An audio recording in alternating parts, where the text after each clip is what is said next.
का हम तुम्हारे साथ हैं, तुम आगे बढ़ो, क्रांतिकारी शेतकरी संघटनेचा क्रांतिकारी शेतकरी संघटनेचा शेतकरी कामगार एकजुटीचा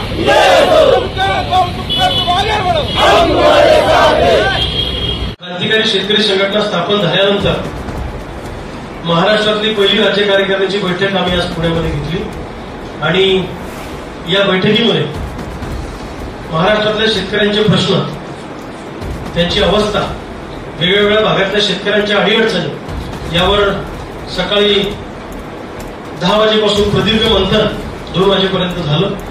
विविध जिल्ह्यातून आलेल्या सगळ्या शेतकरी मित्र आणि शेतकऱ्यांनी आपली मतं या ठिकाणी मांडली, आमच्या संघटनेच्या शिलेदारांनी। आणि आज महाराष्ट्रामध्ये शेतकऱ्यांची परिस्थिती वाईट आहे असं या बैठकीमध्ये सगळीकडनं फीडबॅक आला। प्रामुख्यानं सोयाबीन कापूस उत्पादक शेतकरी मरणाच्या दारात उभा आहे। 1 क्विंटल सोयाबीनचा उत्पादन खर्च हा 7,500 रुपये आहे आणि बाजारामध्ये भाव मात्र 3,500-4,000 रुपये आहे। सरकारनं सोयाबीनची खरेदी पूर्ण केलेली नाही। 10 ते 12 लाख मेट्रिक टन सोयाबीनची खरेदी झालेली आहे आणि या राज्यामध्ये 60 ते 65 लाख मेट्रिक टन सोयाबीनचं उत्पादन आहे। अशा परिस्थितीमध्ये शेवटच्या दाण्यापर्यंत सोयाबीन सरकारनं खरेदी करणं अपेक्षित होतं, पण ते केली नाही आणि जे काय खरेदी केली त्यात व्यापाऱ्यांचाच माल जास्त खरेदी केला, शेतकऱ्यांचा माल त्यामध्ये फार कमी आहे। मग ही योजना व्यापाऱ्यांसाठी होती का शेतकऱ्यांसाठी होती हा प्रश्न या निमित्तानं सरकारला आम्हाला विचारायचा। कापसाची पण वाईट अवस्था आहे। 8,500 रुपये प्रति क्विंटल कापसाचा उत्पादन खर्च आहे आणि बाजारामध्ये कापसाचा भाव हा 6,500 ते 7,000 रुपये आहे। सोयाबीन 3-3, 4-4 वर्ष झाली लोकांच्या घरामध्ये पडून आहे। कापसाची पण परिस्थिती तशीच आहे। सोयाबीन कापूस उत्पादक शेतकरी मरणाच्या दारात उभा आहे। ऊस उत्पादक शेतकऱ्यांना 1 रकमी एफआरपी द्यायला कारखान्यांना तयार नाही, त्यामुळे ऊसवाला शेतकरी अडचणीत आहे। कांद्यावाला शेतकरी अडचणीत आहे। दुधामध्ये भेसळ आहे, दुधाचे दर पडलेले आहेत आणि सरकारनं निवडणुकीपूर्वी आम्हाला कर्जमाफीचं आश्वासन दिलं होतं। सरकार आता त्याच्यापासून पळण्याचा प्रयत्न करत आहे। महाराष्ट्रातल्या शेतकऱ्यांना दिलेल्या आश्वासनापासून सरकारला पळता येणार नाही। तुम्हाला महाराष्ट्रातल्या शेतकऱ्याला कर्जमुक्त करावं लागेल आणि आज आमचा निर्णय असा झाला या बैठकीमध्ये 18 मार्च पर्यंत आज अधिवेशन चालू झालेलं आहे। एका बाजूला तिकडं अधिवेशनामध्ये वेगवेगळ्या मुद्द्यांवर चर्चा होत असताना शेतकऱ्यांचे प्रश्न मात्र दुर्लक्षित आहेत। तिकडे त्यांचं अधिवेशन आहे, इकडे आमचं अधिवेशन आज झालं। या सरकारला आमचं सांगणं आहे 18 मार्च पर्यंत जर सरकारने शेतकऱ्यांच्या कर्जमाफीचा निर्णय घेतला नाही तर 19 मार्चला आम्ही सगळे शेतकरी मुंबईच्या दिशेनं जाणार आहोत आणि तिथं जाऊन काय करू हे आम्ही आज सांगणार नाही। आंदोलनाचा बॉम्ब मुंबईत आम्ही सरकारच्या उरावर टाकू, काय टाकू हे आम्ही वेळेवर ठरवणार आहोत, करणार आहोत। आत्ताच काही गोष्टी सांगितल्या तर लगेच अटक सत्र सुरू होतं, लगेच आंदोलन धरपायचा प्रयत्न सुरू होतो, पण 19 मार्चच का तर या देशातली पहिली शेतकरी आत्महत्या स्वर्गीय साहेबराव करपे पाटील, राहणार चिलगव्हाण, तालुका महागाव, जिल्हा यवतमाळ यांची झालेली होती आणि नोंद घेतलेली देशातली पहिली आत्महत्या साहेबराव करपे पाटलांची झाली। तो दिवस आम्ही सगळे शेतकरी अन्नत्याग करत असतो त्या दिवशी, तर त्यांच्या स्मृतीला स्मरून 19 मार्चला आम्ही सगळे शेतकरी कर्जमाफीसाठी मुंबईला जाणार आहोत। या सरकारला गुडघावर आल्याशिवाय गावगाड्यातला महाराष्ट्रातला शेतकरी शांत बसणार नाही हे आम्ही ठरवलेलं आहे आणि क्रांतिकारी शेतकरी संघटना तर अजिबात स्वस्त बसणार नाही हाही निर्णय आम्ही महाराष्ट्रातल्या सगळ्या प्रमुख पदाधिकाऱ्यांनी घेतला।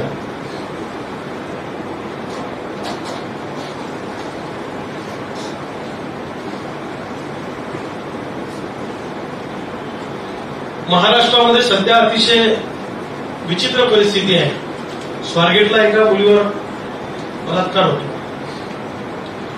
केंद्रीय राज्यमंत्री रक्षाताई खडसे यांना स्वतःच्या मुलीच्या संरक्षणासाठी पोलीस स्टेशनला जाऊन बसावं लागतं। बाप आपल्या मुलीवर बलात्कार करतो, राज्यामध्ये महिलांच्या सुरक्षिततेच्या दृष्टीनं राज्य सरकारनं कठोर पावलं उचलणं आवश्यक आहे. हा महाराष्ट्र शिवछत्रपतींचा महाराष्ट्र आहे. आज जर छत्रपती शिवाजी महाराज असते तर ज्यांनी बलात्कार केला किंवा महिलेची छेड काढली अशांचे भर चौकात आणून हात आणि पाय कलम केले असते. ज्या छत्रपती शिवाजी महाराजांच्या नावाने ही मंडळी सत्तेवर आली, ज्या छत्रपती शिवाजी महाराजांचे काहीतरी गुण या सरकारने घ्यावेत अशी आमची अपेक्षा आहे.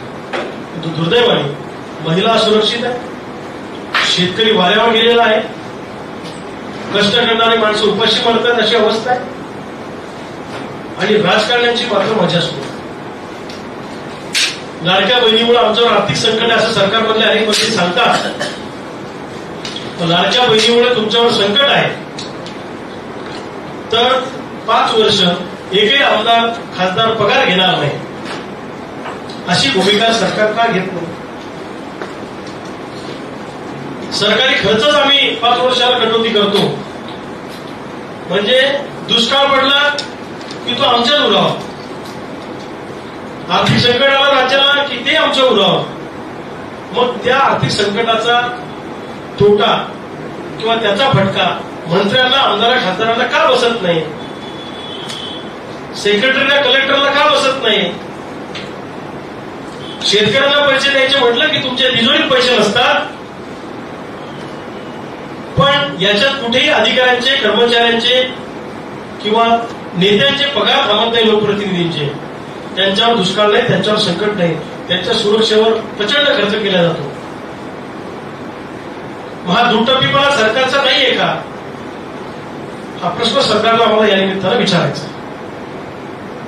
तुम्हाला काय विचारायचं असेल तर विचारा.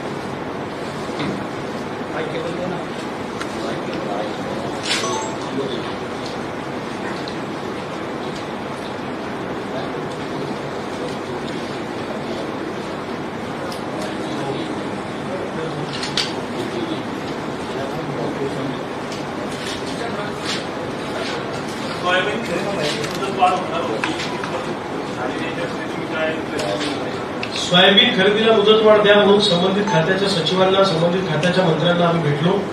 आमचे प्रयत्न सुरू आहेत, अशी उत्तरं आम्हाला आली. प्रसंगी आम्ही सोयाबीन अरबी समुद्रात फेकण्याचा इशारा दिला, हे आम्ही करूच. पण आज महाराष्ट्रातला सोयाबीन उत्पादक शेतकरी सैरभैर आहे आणि आमची भूमिका सातत्यानं आक्रमक राहिलेली आहे.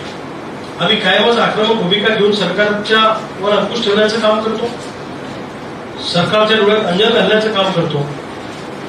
सोयाबीन खरेदीचं नाटक सरकारने केलं पण प्रत्यक्ष त्याच्यात शेतकऱ्यांना काही फायदा झाला नाही.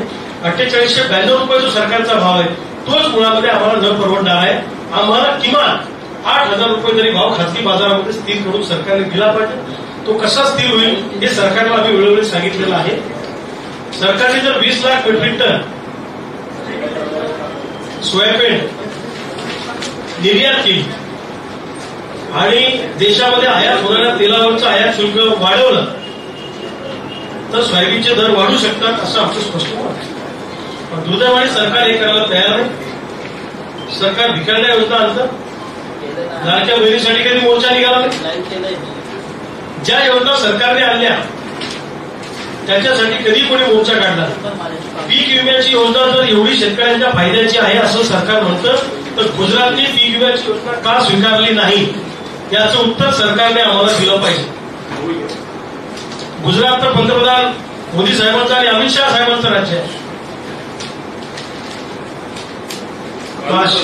अशा परिस्थितीमध्ये पीक विमा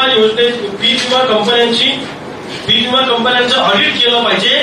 हा खूप मोठा स्कॅम आहे. देशातला सगळ्यात मोठा स्कॅम हा पीक विम्याचा असू शकतो असं माझं मत आहे. हजारो कोटी रुपये जमा करायचे, वाटताना शेकडो कोटी रुपये वाटायचे, असा या विमा कंपन्यांचं धोरण आहे आणि सरकारमधील लोकांची त्याच्यामध्ये बिली बघत आहे. अर्ध्यात तुम्ही अर्ध्यात आम्ही. आजही 2023चा पीक विमा आहे. पीक विम्याचा नियम असा आहे की तुम्ही जेव्हा एखादी तक्रार करता नुकसान झाल्याची त्याच्या 15 दिवसात तुमचा पंचनामा झाला पाहिजे, महिन्याभरात तुम्हाला पैसे मिळाले पाहिजे. 2023चे पैसे अजून बाकी आहेत. कंपन्या म्हणतात सरकारने आमचा हप्ता दिला नाही. मग 2023चे हक्काचे पैसे जर 2025 पर्यंत आम्हाला मिळत नाही तर राज्यातल्या सेक्रेटरींचे, आमदार खासदारांचे पगार 2 वर्ष का लेट झाले नाही? तुमच्या करताना सगळं स्थिरतावर असतं, पण आमच्यावर आली की मात्र तुम्ही तिजोरीकडे बोट दाखवता. हे चालणार नाही.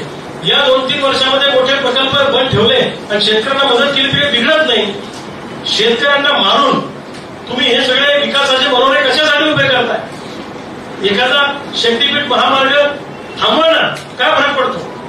पण गावातला शेतकरी मरणापासून वाचला पाहिजे, याच्यासाठी सरकार भूमिका का घेत नाही ती घेतली पाहिजे या मताच्या आम्हाला.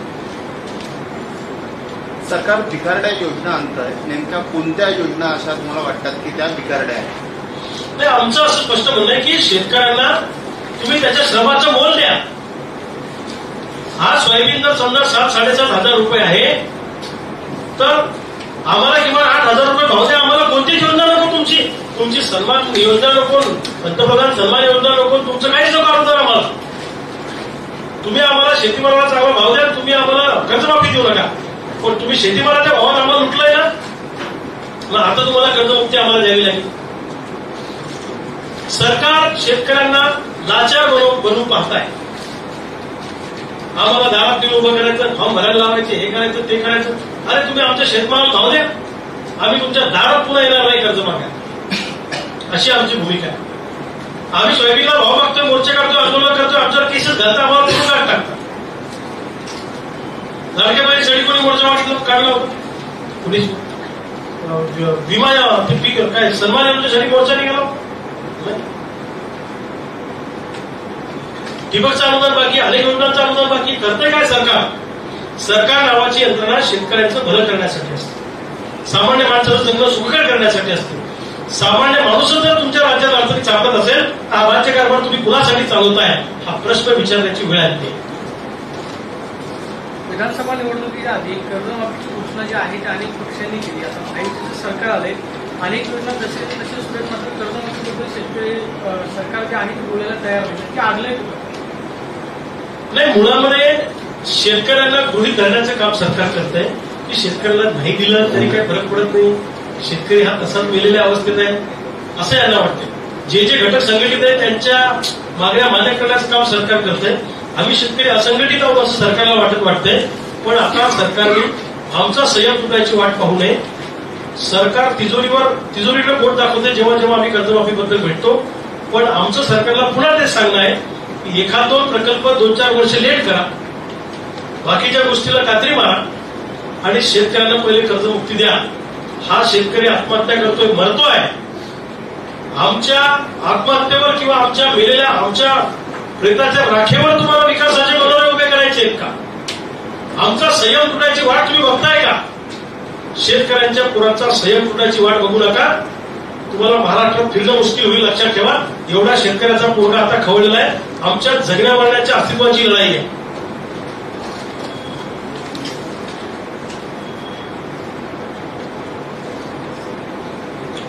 आगामी स्थानिक स्वराज्य संस्थेच्या निवडणुका ज्या आहेत त्या तोंडावरती आहेत. सध्या प्रकरण सुप्रीम कोर्टामध्ये आहे. तुमची संघटना राज्यामध्ये स्थानिक स्वराज्य संस्थेच्या निवडणुका ज्या आहेत ती लढवणार आहे का? आजच्या बैठकीमध्ये नक्की काय निर्णय झालेला आहे? आगामी तुमच्या निवडणुकांसंदर्भातलं धोरण नक्की काय? क्रांतिकारी शेतकरी संघटना ही सामाजिक संघटना, या राजकीय पक्ष नाही. त्यामुळे या संघटनेवर आम्ही निवडणुका लढवू शकत नाही. पण स्थानिक स्वराज्य संस्थांमध्ये आमचे लोक निवडणुकीच्या मैदानात राहतील. आता ते अपक्ष लढायचं का अलायन्स करून लढायचं ते ठरवू. पण आज तरी आमच्या बैठकीत निर्णय झाला की प्रत्येकाने स्थानिक स्वराज्य संस्थांच्या निवडणुकीच्या कामाला लागायचं. राजकारणात चांगली लोक आली पाहिजे, स्वच्छ चारित्र्याची लोक आली पाहिजे. चोरांच्या हाती किल्ल्या देण्यापेक्षा चांगल्या विचाराची पोरं या सभागृहात गेली तर काही वाईट नाही.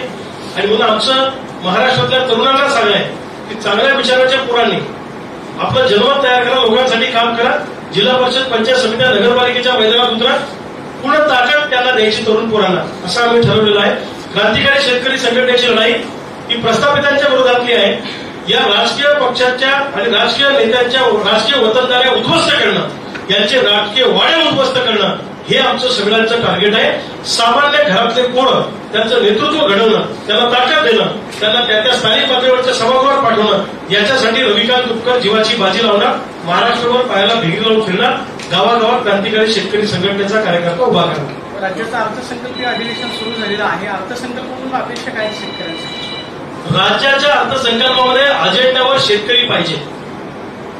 शेतकऱ्याला डोळ्यासमोर ठेवून राज्याचं अर्थसंकल्पीय अधिवेशन झालं पाहिजे.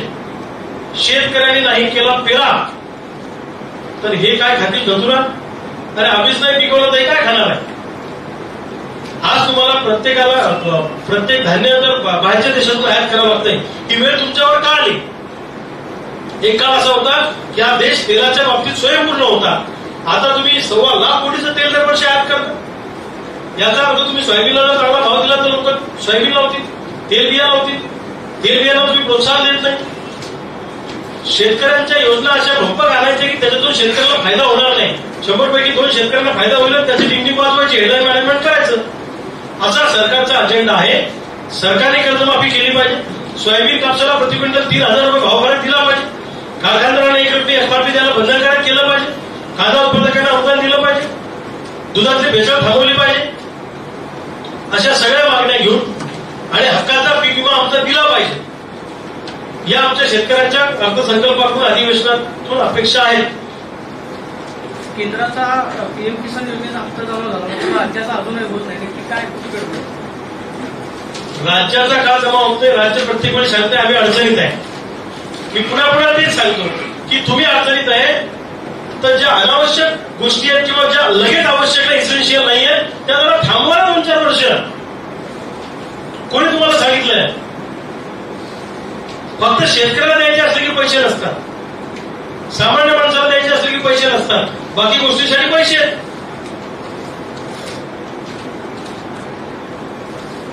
आमदार खासदारांना पगार थांबला का तिजोरीत पैसे नाही म्हणून? किती दिवसांचा अर्थसंकल्प देतात? 18 मार्चपर्यंत सरकारने कर्जमाफीचा निर्णय घेतला तर ठीक, नाही तर 19 मार्चला देशातली पहिली शेतकरी आत्महत्या स्वर्गीय साहेबराव करपे पाटील राहणार चिलगव्हाण तालुका महागाव जिल्हा यवतमाळ यांची 1900 किती साली झाली गजू? 86 साली झाली पहिली आत्महत्या. तो दिवस आम्ही शेतकरी सगळे अन्नत्याग करत असतो. त्या दिवशी आम्ही सगळे शेतकरी मुंबईला जाऊ आणि या सरकारच्या उरावर बसू. कशी कर्जमाफी करत नाही बघू.